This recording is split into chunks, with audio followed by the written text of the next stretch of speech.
Lajeng ngadengi caritaan ti lalaki anu dipikat cintana rela ngorbankeun nyawa demi dirina, demi kayang jadi ngageter hatena, jadi ngupat tina jero hatena. Ini karena mempertahankan hubungan kacinta jendri aing. Kang gali si Jawara idaman tepikeun ka naruh ke nyawa. Sedangkan ang jadi guru kalah kang ngagunakeun kekuatan ilmu pupus geni. Anu tang tuwe bakal ngabayakeun pikeun kaselamatan kang gali. Lalaki anu pikat cinta anu takdirkeun bakal jadi salaki aing. Sadu anu bela lamun lain diri aing sorangan. Mun tepikeun kasih Jawara idaman kadese. Jelas aing kudu maju ngabantu ngagunakeun senjata rahasia. Sabab bedog si Rujang digunakeun ku anu jadi guru. Aing kudu sadia naruhkeun nyawa demi keur mempertahankan hubungan kacinta jeung Kang Gali si Jawara idaman. Ki Gajah Raksa anu geus saga diri pikeun nuliskeun tarungna ngasurkeun perhatian kanu jadi lawan itu cerita. Urang teruskeun tarungna Jawa idaman goblok. Geus moal aya istilah kabeneran deui dina tarung anu saterusna masia. Kadah panjang dewek pupus geni.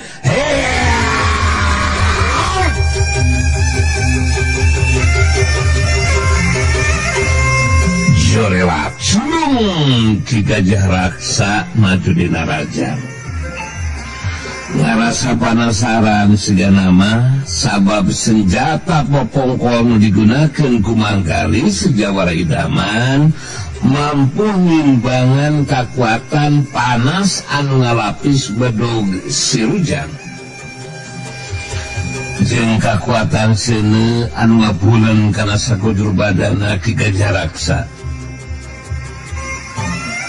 Sedangkan Manggali anu geus kabuktikeun kaayaan popongkol anu dilapis ku kekuatan hawa tiis mampu ngimbangan kekuatan panas anu ngalapis bedog si Rujang jeung ngabuyarkeun racalengna sabagian seuneu anu ngarah kana anggota badan lawan.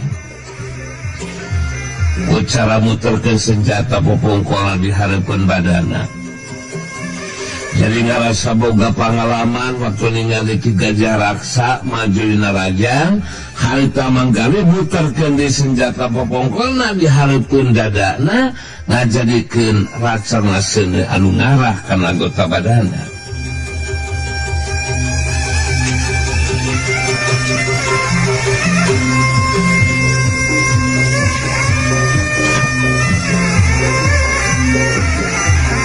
Jorela celung Ki Gajah Raksa maju dina rajang lebih ngaroncakeun kecepatan gerak jeung kekuatan panarjangna. Jadi lu kitambah kagetkeun Ki Gajah Raksa sabab dina nyingkahan sabetan bedog si Rujang harita nang boleh ngan saukur ngakular gilirkeun badana yuk gila klos. Dua kali panarjang lawan bisa kena karena sasaran. Kejadian saterusna bayi lunca setengah badan.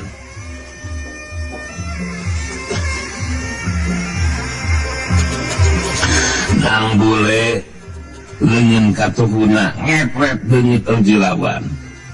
Waduh, Ki Gajah Raksa ngagero kaget dinahan ka nyeri bari ngahayungkung mundur sebareng kah katukang.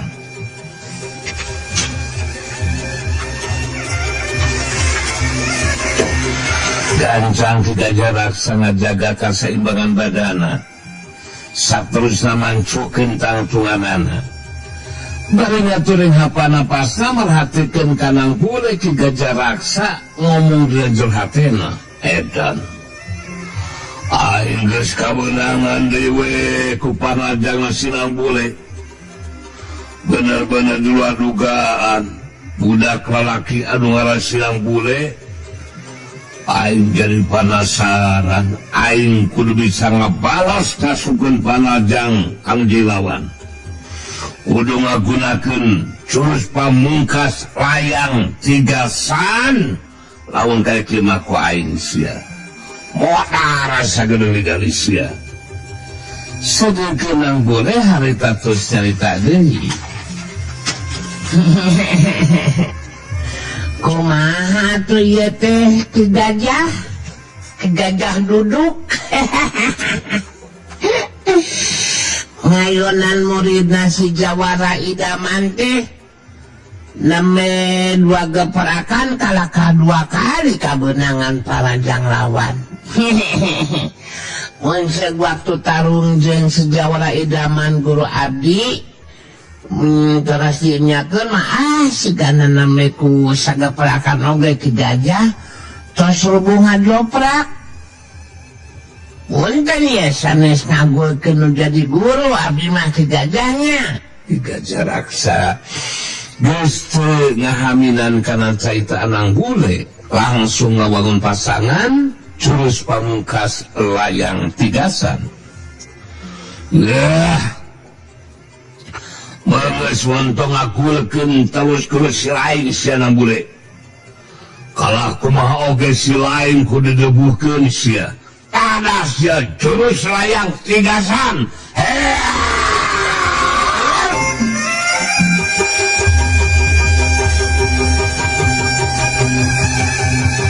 Jorelat Ki Gajah Raksa harita langsung maju narajang.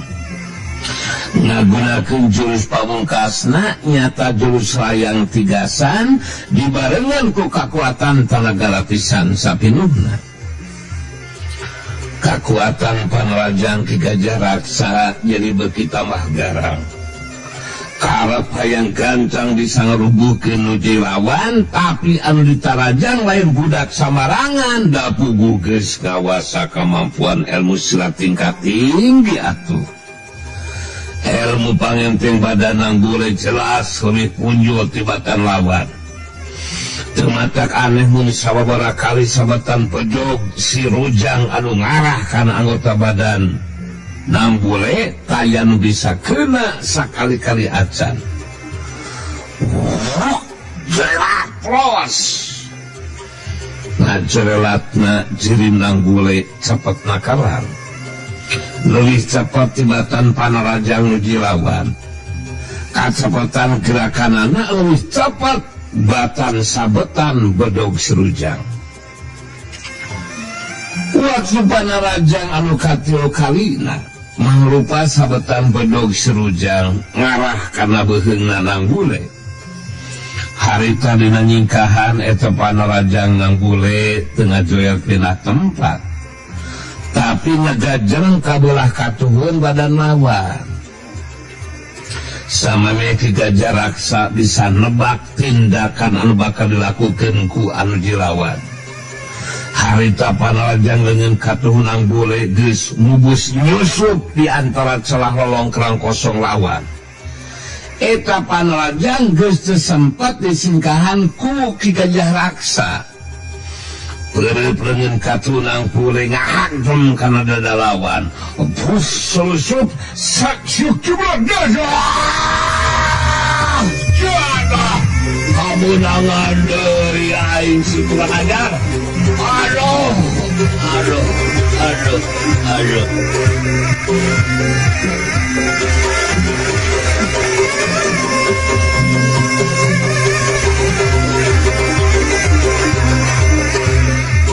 Ki Gajah Raksa ngagero kaget berinahan kan nyeri terus ngadaligdeg mundur ka tukang sababaraha lengkah. Tapi gancang Ki Gajah Raksa ngejaga kasaimbangan badana. Daligdeg raneg saterusna mancuhkeun di tangtunganana bari ngaturing hapanapasna merhatikeun kanu Jilawan bari ngomong dina jero hatena. Edan Edan Jepri oi. Alah Sultan edan yo sedang boleh tersangka ya Saeb. Aduh Paimon sangkoi tersangka ya si goblok. Aing geus kabeunang diwae ku panajang sinang bule. Jurus pamungkas layang tigasan nu digunakeun ku aing. Walah nyata bisa diungkulan ku silang bule geuningan. Melasep tenur ulang ajar si goblok ieu. Kanyataan nu meh teu bisa dipercaya ieu. Merasa tadi nama aing mau make kudu ngagunakeun kekuatan ilmu pupus geni dikeun ngukulan sinang bule, tapi ningali kana kanyataan seperti kieu mah alah geus eueuh dicara ieu Mang Oma peuyeum dikeun ngukulan nu jeung lawan aing kudu ngagunakeun kekuatan ilmu pupus geni. Kita jaraksa akhirna nangtukeun sikapna pikeun ngungkulan nu lawan geus saya deui cara kajabati kudu ngagunakeun kekuatan ilmu pupus geni. Sedengkeun nang boleh harita terus nyarita deui. Terus kabeunangan diwae ku panajang abdi geuningan ke gajah hitut. Masuk panarajang nu hantem kana dada teh. Panarajang nasi jawara idaman guru abdi. Terus bisa dipasikeun dada teh rampag dah. Pedah paburantak. Terus rubuh tak aya nyawaan.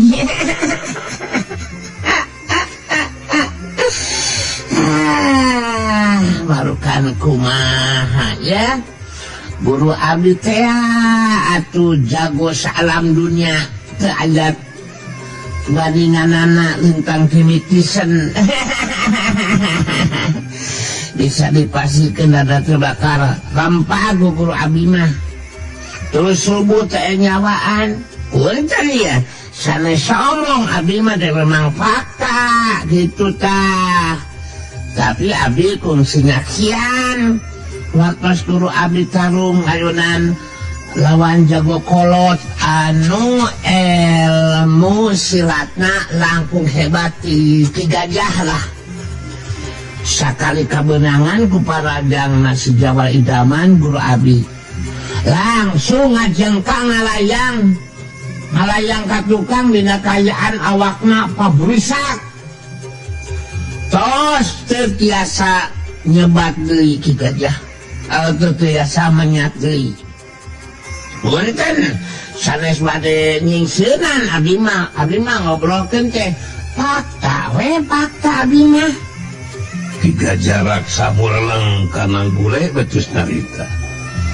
Si lain geus kabulkeun di wae si Jawara idaman gus si lain mah bule. Nanaonan saing teh mangas cukup teu kudu nyaitakeun wae kahebatan gus si lain sia.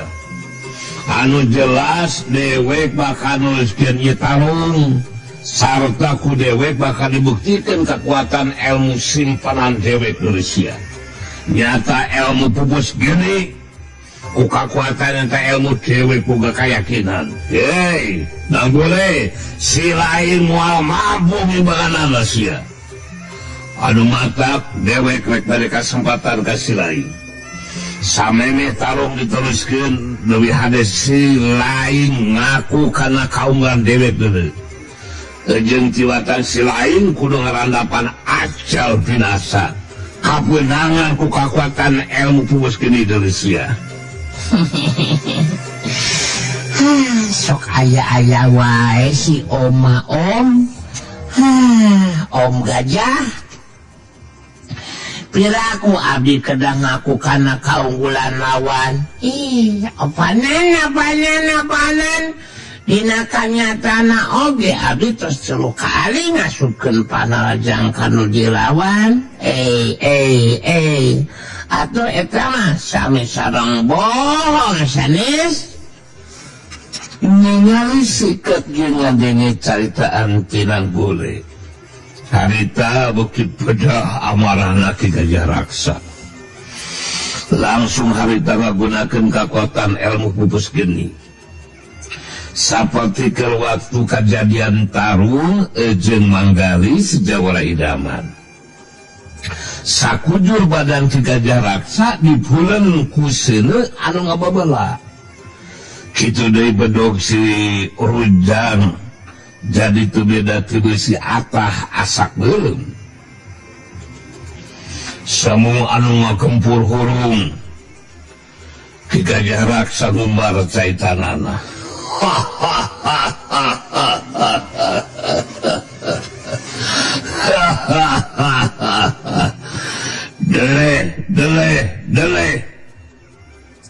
Deleh ku silaing Bule.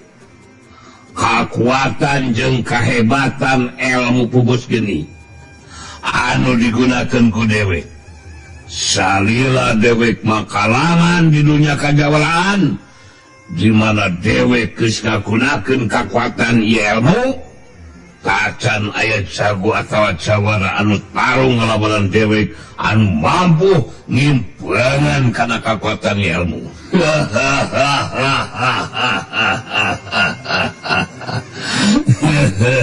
Anu matak si lain montong kaduhung Tinang Bule. Mun dina pungkasan ieu tarung si lain bakal rubuh dina kayaan sakujur badan totong sia. Pikeun ngimbangan kakuatan ilmu anu jadi lawan. Harita Nang Bule nekadkeun dina hatena pikeun ngagunakeun kakuatan puncakna nyata ilmu pancar tunggal pungkasan. Ki Gajah Raksa jadi kageteun waktu ningali parobahan kayaan dirina Nang Bule. Anu buuk beureumna jadi carocong, rarancung kawas-kawat. Sorot panona semua anu hurung, kulitna jadi beureum. Sikap jeung caritanana jadi kasar dina karakterna Aki Puana Ireng. Harita Nang Bule nyarita di barung jeung seuri ngalelewean anu dilawan.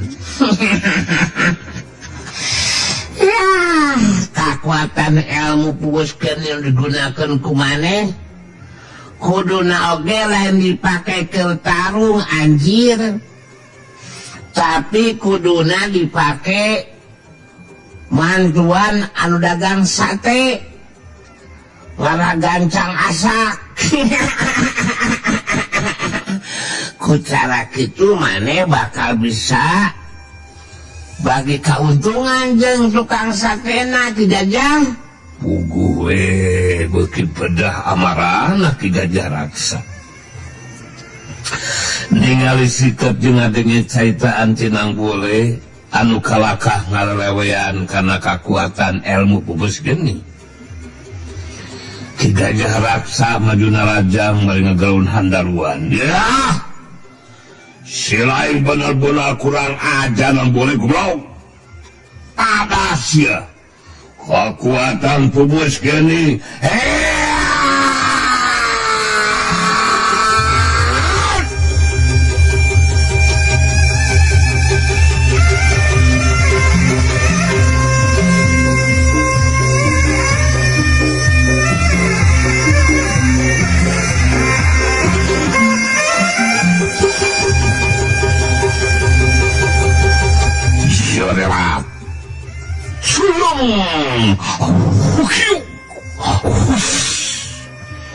Angin sameran panarajang anu ngandung kekuatan hawa panas tina bedogna si Rujak atau si Rujang nebak kana badan lawan. Dina ngimbangan kekuatan panarajang lawan, harita Nang Bule cirina cojeratan di antara sabatan bedog si Rujang.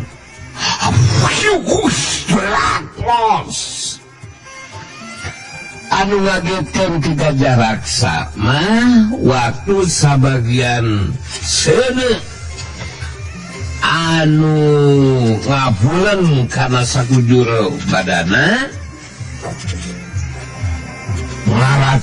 ngarahkan anggota badan lawan. Jelas katanya Lina aya nu kena kana badanang bule. Samengehna jerat pinah tempat. Tapi tetela bangun anu taya pangaruhna pikeun ang bule malah bajuna ge henteu tutung. Ki Gajah Raksa beuki panasaran terus ngarangsek ku panarajangna. Tapi kacepatan gerakan ang bule lebih cepat batan sabetan penduduk serujang. Abuhi kuswera os. Jadi lagi terbeda ti kalangkang anu lingas ngajadikeun rangsekan panarjang lawan mangrupa runtuyan penduduk serujang tayang bisa kena kana anggota badan nu dilawan. Abuhi Terapos ngajadikeun Ki Gajah Raksa jadi kesel jeung amat sarta beuki tambah panasaran. Terus-terusan ngarangsek ku panarjangna tapi taya anu kena kana sasaran. Ngajadikeun mangaruhan kana kacepatan jeung kakuatan panarjangna Ki Gajah Raksa. Eta keayaan bisa kabaca kunang bule. Kejadian saterusna mangrupa kanyataan anu meh teu bisa dipercaya ku Ki Gajah Raksa. Kacepatan gerakan nang bule anu ngalakukeun panarjang balasan meh teu katuturkeun ku kasegetan panarawan. Harita panajang dengan katuhunang bule nebus nyusup di antara celah lorong kerang kosong lawan sakaligus nebus sene anu ngababela ngabulen sakujur badan lawan. Ki Gajah Raksa geus bisa nyingkahan eta panarajang anu ngahantem kana dadana. Pus selusup sak hiup jubrodes. Jana naga bonang anjir pada aing bonang aduh.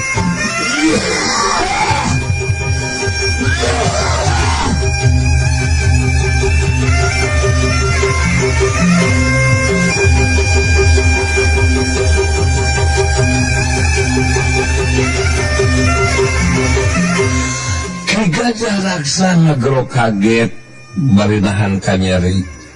Sak terus ngabangkiung menurut sababaraha kakak tukang mun tegancangat jaga kasaimbangan badana. Bisa terus kacungkar rubuh. Ki Gajah Raksa gancangat jaga kasaimbangan badana. Bangkiung dalig ranag. Saterusna mancukeun tangtunganna bari ngatureng hapalapasna Ki Gajah Raksa kerung bari ngahulang sarta ngumpat tina jero hatena. Alam jada si setan. Kemampuan ilmu silat sinang boleh bener-bener luar dugaan. Waktu ngasupkeun panarjangna nyata geus mampu nembus kekuatan panasna seuneu anu ngababela. Seuneu anu ngabulen kana sakujur badan aing. Tapi aing masih kene panasaran ieu mah. Beta sapira ku kudu eleh jajaten ku budak satepak. Eueuh, kituna keur aing mah. Kalah kumaha oge aing bakal mampu ngungkulan nuju lawan. Ki Gajah Raksa bagi tambah panasaran masih tetep boga angkeuhan dirina bakal mampu ngungkulan nu jadi lawan. Sedangkan boleh baru merhatikeun nuju lawan terus carita di barunjeun seri. Sanajan sakujur badan maneh di bulan ku lebu di bulan ku sene Ki Gajah. Tapi keur aing mah eueuh pangaruhna anjir. kabuktian panajang lengan katu aing tetap bisa ngahancam karena dada manis ya gajah bareh reneh jerawatan bisul bibiri ongkos ya mun seguru aing si jawara idaman anu ngasupkeun panarajangna sena anu ngabulan awak maneh teh bakal langsung pareum sia gajah bareh saterusna maneh bakal ngajengkang ngalayang jauh sia babatok jeung kokod terus cokor maneh lalocotan sia Alcetan Marisa sasaking ku hebatna kakuatan panarajang guru aing si jawara idaman ya lamun sia kitu wae kabuktian sia sakedeung jadi kemis kocok sedengkeun deui kaya anu nangtung ngarendeng jeung manggali si jawara idaman anu harita ngabandungan kana lumangsungna tarung harita Dewi Kaya ngararet kasih jawar idaman betus nyarita Adi bener-bener kaget Kang kaget kumaha mun eta ningali kemampuan ilmu surat tingkat tinggi anu digunakeun ku Nang Bule aduh nyaan hebat Kang hebat banget gitu kan mampu nembus kekuatan panasna sene anu ngabuleun sakudur badal tiga jarak sagur abi waktu ngasupkeun panajangna Kang cacakan nu jadi muridna alah sakitu hebatna tah komo anu jadi guruna aw jangan mengilir begitu dong Dewi Kaya manisnya merupakan permata hatiku yang tidak bisa ngejat lagi dari hatiku ya sama akang kan sudah apa itu dijelaskan ya Nang Bule itu dengan Kang Gali kan sedang bersandiwara gitu sayangku ya dan apa yang dilakukan adalah untuk kepentingan kita juga agar supaya Ki Gajah menjadikan menyatujuan merekomendasikan karena yang kita bersama untuk menyorang kehidupan melaki rabi gitu kali sayang tentang kehebatan Nang Bule putus rawing ya sudah tidak disaksikan lagi dong. Ada peristiwa yang menjadikan catatan bagi Pakuron Lintang Jagat itu manisku. Nah ayah kejadian kumaha gitu Kang Gali si jawara idananku. Di beberapa waktu yang lalu sayangku ya Nang Bule memimpin barisan Dharma Yuda dan ketika itu menggempur ke Paguron Lintang Jagat. Ya saat itu dipimpin oleh Ki Warangkas yang juga mengawasi dunia kejuaraan dan memimpin barisan Warangkas Jaya gitu Manise. Kemudian terjadilah tarung tandingan antara Nang Bule dengan Ki Warangkas. Dan pada pungkasan tarung tandingan itu Ki Warangkas dapat diungkulan kekuatan ilmunya oleh Nang Bule. Malah kemudian menjadikan terus menang karak banget untuk salamina gitu Malaysia saya. Yang memang asa kuning nguping karena eta bejate Kang Gali. Oh gitu. Ya mudah-mudahan atuh ayeuna ge Nang Bule mampu ngungkulan ajen pangartina 3 jarak sagur adinya kan. asa ulah nepikeun ka Anjalpati we kawaski warangkas nekang galinya. Ya tidak mungkin akan seperti itu mah Dewi Kayang manisnya cinta sejatiku. Dan boleh oge apa itu membogaan pemikiran pada hakikatnya gajah itu kan bukan musuh. Tenang sajalah, tenang saja ya. Lebih baik sekarang mah kita membandingkan keadaan yang sedang berlangsung ya manisnya sayang. Dewi Kayang jeung Manggali si Jawari Daman musirkeun di perhatianana ka tempat lumangsungna tarung.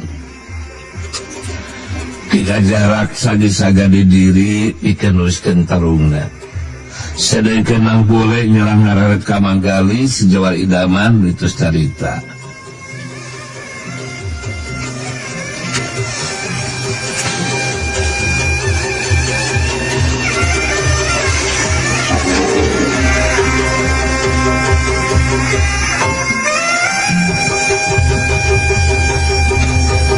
Mamang Guru, aing nginggem heula senjata pabongkona Mamang. Ngarah gancang anggeus tarungna. Hasok alungkeun we ka dieu Mamang Guru. Popongkol gancang dialungkeun ku Manggali kalebah Nang Bule. Tapi sanakaran popongkol ditewak ku dengan katuhun Nang Bule betus nyarita ka Ki Gajah Raksa. Ngarah tereh anggeus tarungna gajah bareuh ye. Anu matak aing rek ngagunakeun ieu senjata popongkol anu guru aing si Jawari Daman. Sok sanajan saukur popongkol tapi geus kabuktian pan mampu ngimbangan kekuatan bedog maneh anu rubak panjang anjir. Bedog alus sabetanana kawilang garang tapi karena anggota wadan lawan mah can aya nu beunang teuing lamun kana peuyeum Mang Oma mah. Ki Gajah Raksa mun gelit baitus carita manehna bakal mampu ngarubuhkeun lawan satusna majuna rajang. Kacepatan gerak jeung kakuatan panarajangna leuwih dironjatkeun dibarengan ku kakuatan ilmu pubus geni. Puguh we mun lawan anu kitu-kitu wae mah bakal langsung kawalahan. Tapi Nang Bule nu ditarajang harita henteu ngajorela nyingkahan panarjang lawan. Saukur kitu we ngagulir-gilirkeun badana bari nakis bedog lawan ku senjata popongkolna. Syau kiu kiu julet lang daligeun. Ki Gajah Raksa ngaranjung kaget diwe. Sababang sabantrokan senjata lumangsung harita jadi ngatari dekat dorong mundur ka tukang. Jang ke Nang Bule masih teingkah di tempatna. Nandakeun tanaga lapisan nu digunakeun ku Nang Bule leuwih hebat. Padahal Ki Gajah Raksa geus ngagunakeun 34 bagian kekuatan tanaga lapisanana dibarengan ku kekuatan ilmu pubus geni. Sakuduna mah daya panarajangna leuwih hebat tiwatan tadi. Ki Gajah Raksa anu ngadarigdeut kadorong mundur ka tukang. Gancang mancukeun tangtunganana. Saterusna ngagentak loncat nyusul tepus ku panarajang susulan. Nang Bule ngagilirkeun di badana. Bari nakis bedog lawan ku senjata popongkolna. Bareng jeung bantrokna senjata harita suku katul Ki Gajah Raksa rek najong kana iga burung lawan. tapi rikat di Bandung kudenyan kencana bule mangrupa ketigan karena lebah bincurang lawan dina kacepatan gerak anu teka tuturkeun ku kaseketan panon lawan harita senjata popongkong hantem karena lebah dada lawan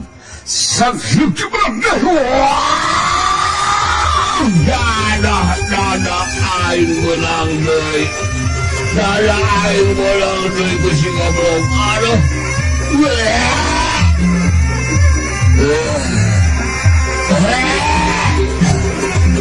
ngapa ya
Gajah Raksa ngagro kaget bari nahan ka nyeri terus ngabangkieun mundur sabawa lengkah katuka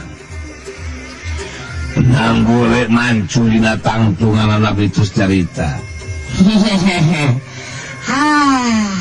cek aing oge naon anjir kakuatan ilmu pupus geni anu digunakan ku maneh teh weuh pangaruna keur aing mah gajah bareuh kabuktian ya aing tetep bisa ngasukeun panolajang senjata popongkol kana dada manis ya karaos meureun ku sia kalakasa gudur awak we di bulan kuseuneu ngababela teguna sia seuneu teh gajah bareuh di Gajah Raksa kerung bari ngahulang ngupat dina jurhatena waduh aing asa teu percaya ningali kana ieu kenyataan kemampuan ilmu silat Sinang Bule benar-benar ilmu silat tingkat tinggi malah kekuatan tenaga lapisanana mampu nahan kekuatan panas kekuatan ilmu pupus geni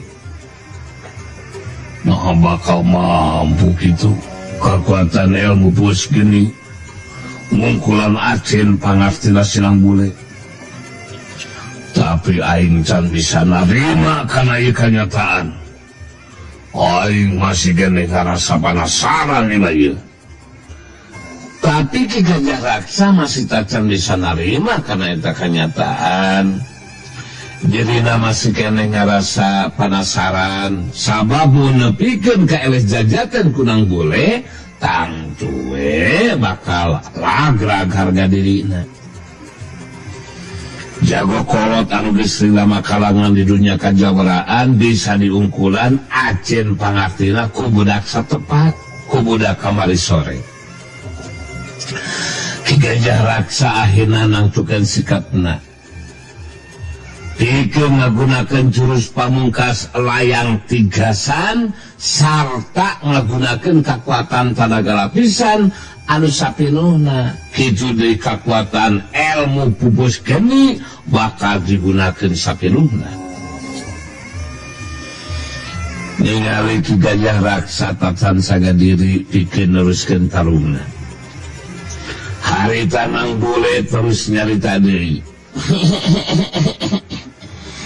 maneh mantong kalaka ngahulang tepuguh kawas kitu sagajah bareuh. Ieu mah kalaka hulang-hulang we kawasain kolot atuh teh.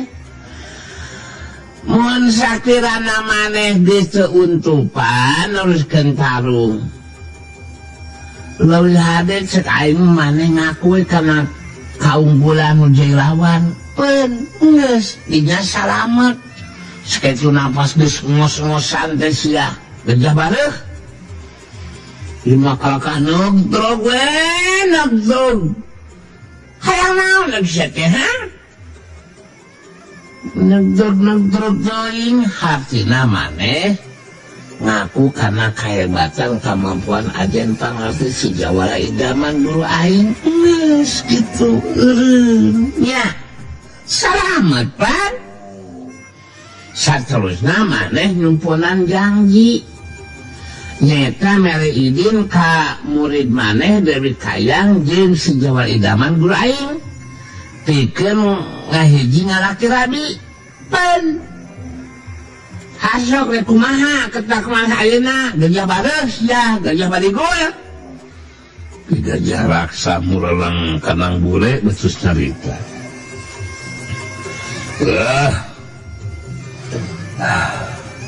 Silaing montong wakaboga angkapan geus unggul sareng bule kurang ajar.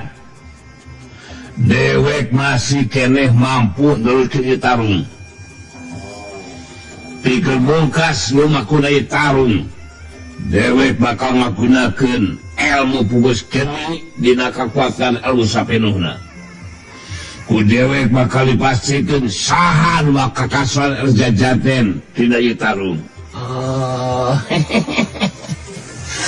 Ari hohoakna mah lumayan oge si gajah bareuh teh ieu heueuh tos nu heueuh we ieu mah ieu. Kudu isin we pan aing teh budak kamari sore pan ceukeunya oge.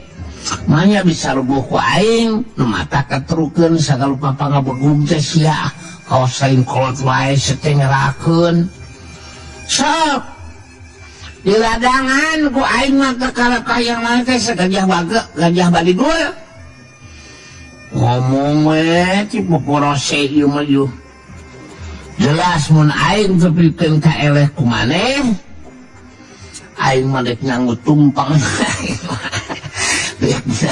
Deknya sangut calap aing meuli terima 2 siti mah. Mangka guru aing si Jawara idaman bakal ngabebaskeun Dewi Kayang deui sia. Moal lulus dijadikeun pamajikan.